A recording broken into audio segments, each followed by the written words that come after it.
Mu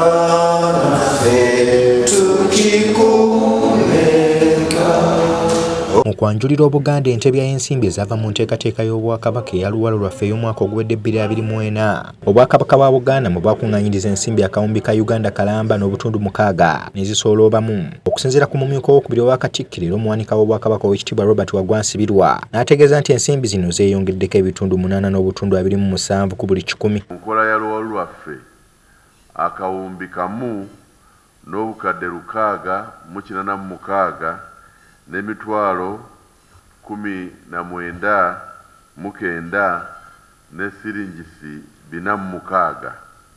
Awo nno waliwo okweyongera kwa bitundu 8 n'obutundu 27 kwezo ezaakuŋŋaanyibwa oba ezaaleetebwa embuga mu mwaka gw'2023.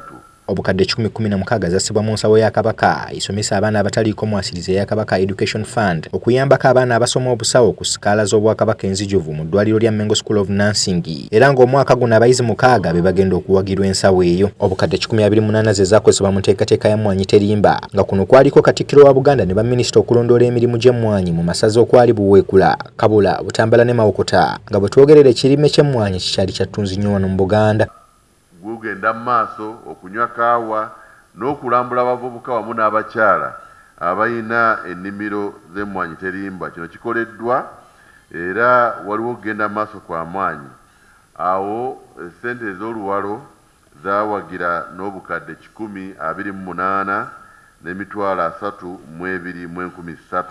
Okuwagira okumaliriza okuzimba amalwaliro g'Obwakabaka kwagendako obukadde 10, ate ensiisira z'ebyobulamu ne zisaasanyizibwako obukadde 193 nga muno abantu ba Kabaka abasukka mu 4,000 be bajjanjabwa mu nsiisira z'ebyobulamu. Minisita wa gavumenti ez'ebitundu era nga yavunaanyizibwa ku bantu ba Kabaka abawangalira ebweru wa Buganda Oweekitiibwa Joseph Kawuki ategeezezza nti obujjumbize mu nteekateeka ya Luwalo lwange bweyongedde ebitagambika, nga kino kivudde ku bantu ba Kabaka okuwuliriza abakulembeze baabwe. Nga waliwo okuttaanya abantu abongedde okuleeta ssente okumalayo ebyo ebyali bitaweddeeyo.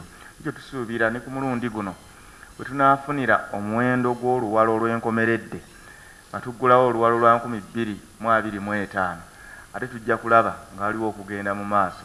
Ye ssentebe w'akakiiko k'ebyobulamu mu Bwakabaka era Kamisona Minisitule y'ebyobulamu mu gavumenti eya wakati Oweekitiibwa Dr. Richard Kabanda ategeezezza nti ensimbi zonna ezaaleetebwa omwaka oguwedde, ensimbi ebitundu 26 ku buli 100 zaakozeseddwa okusitula ebyobulamu era ng'alaze obwetaavu bw'Obwakabaka bwa Buganda okwogera ensimbi mu malwaliro gaago okusobola okutumbula ebyobulamu ebisookerwako. Olw'okusoosowaza okuteeka ssente mu malwaliro, amalwaliro gana asatu ageeyongedde ku malwaliro 2 eriri Bukalasa mu Bulemeezi ate n'eriri wano okumpi Ensangi mu Busiro. Amalwaliro ago 2 obuledde gaba gasangiddwawo.